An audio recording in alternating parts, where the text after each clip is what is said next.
My name is Jaco Bezuidenhout. I've been a resident of Brandwag for over 40 years.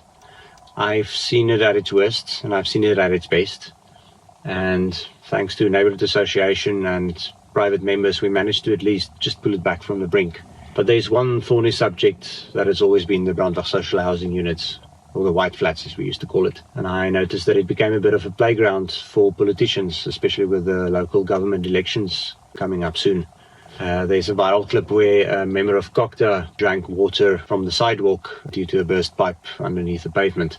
And I wondered, with all the collection of complaints and documenting that I do, what life would look like at the Brandwag White Flats when the cameras and the bodyguards and the politicians are gone, when people just live their normal lives. I got the idea to just take my camera, which is my iPhone 12, and I probably need to delete some apps to make space for these videos, and just capture what the normal day or a normal life would be at the Brandwag Flats. So what you're about to see is not going to be an opinion, it's not going to be a political statement, it's just going to be an honest view of what life is like when nobody is watching. I'm a musician, I'm not a filmmaker, and I'm definitely not a politician. I want to have a look at the places where politicians don't go during the day and they won't go during the night. This will be dark footage, it will be shaky, it will be grainy, and I'm not going to hang around in a spot too long so that I can get done what I need to do. Let's take a drive, let's get going.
More than 1,000 social housing units stand here. The number of tenants, unknown if you do any sort of internet search. But as much as 3,000 people probably live here, maybe more. And as I drive in, my first thought is, how do they move along? The entrances are barely roads. Getting in and out with a car takes care and time.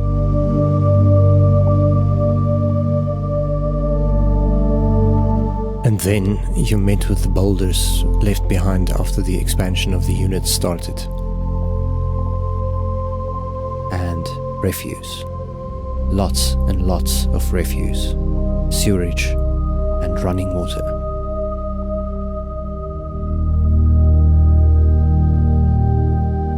And I realize this video will have no answers, just questions.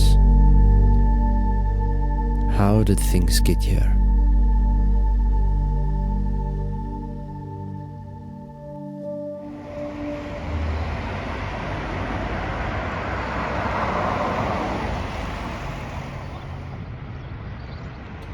By sunrise, the day has already begun.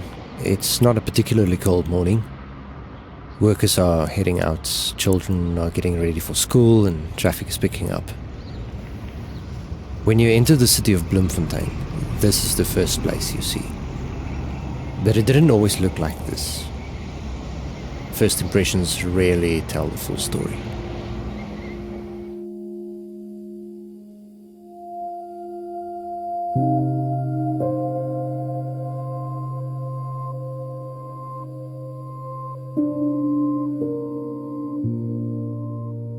These Google Street View images show the same places over time.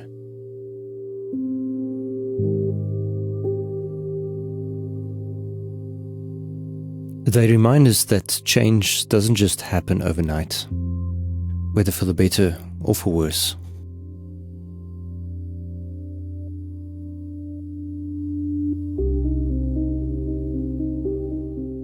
In most cases by 2019, the neglect is unmistakable.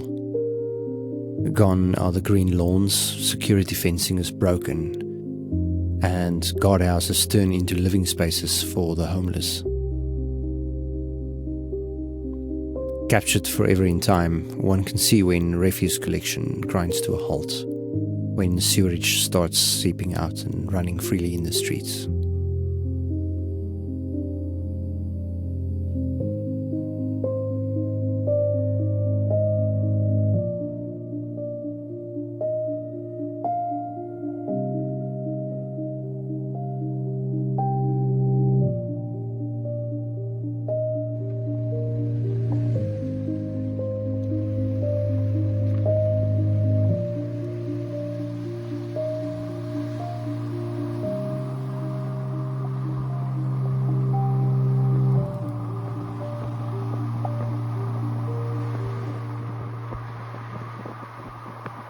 Today, 2026, this is part of daily life.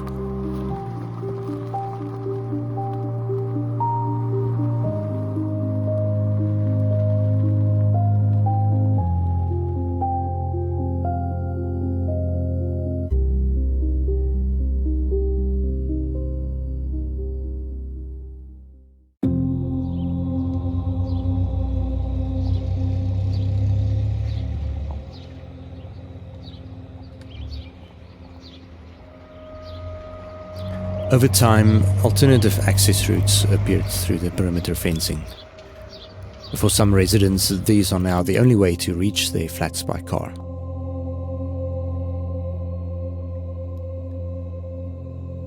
When the newer sections were built, much of the infrastructure was never completed. Over the years, unpaved access roads have become flooded by sewerage and water leaks, making them impossible for ordinary passenger vehicles. When the tenant verification process began in 2024, many flats were marked with X's or question marks where occupants could not be located or verified.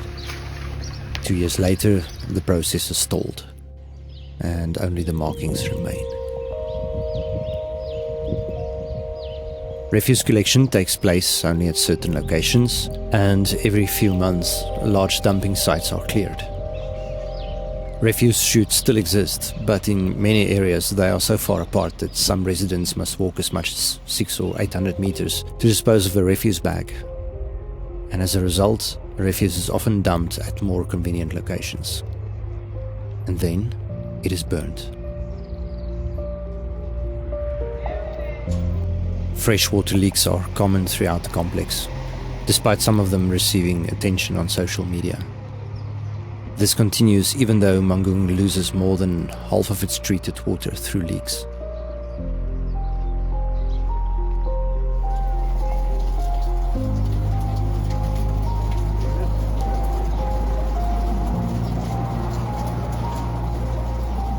Raw sewage like this and blocked drains have become part of everyday life.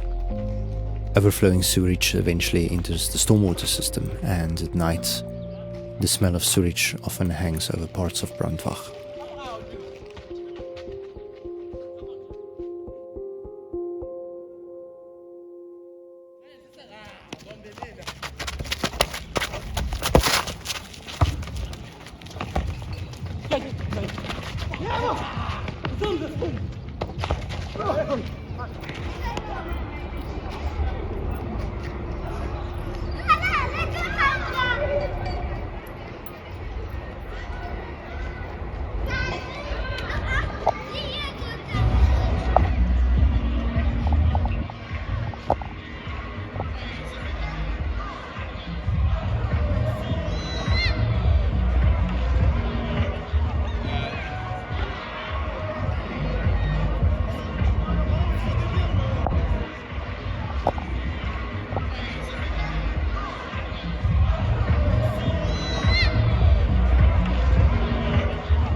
At night, the white flats become a very different place. Refuse fires burn, and the smell of burning plastic often hangs in the cold night air.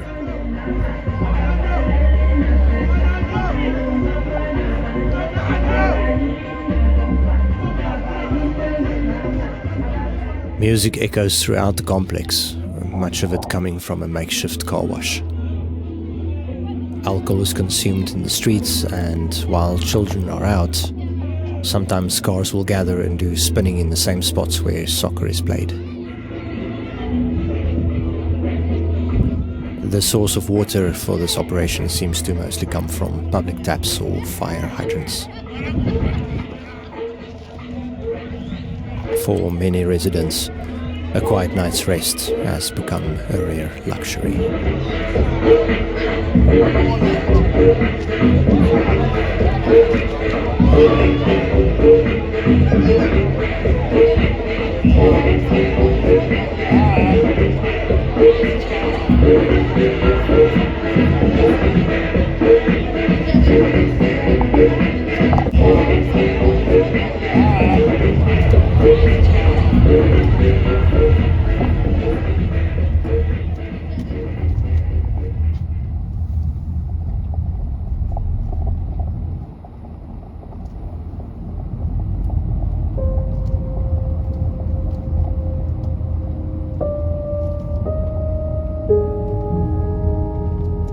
It is finally time for me to drive home.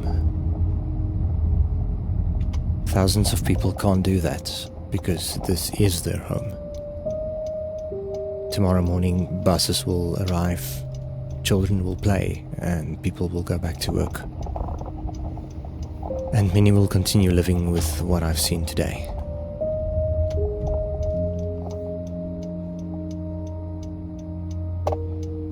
The white flats are not unique. Places like this exist across our city. The choices we make today will shape what Bloemfontein becomes tomorrow. For now, pray for the city and pray for the people who call it home.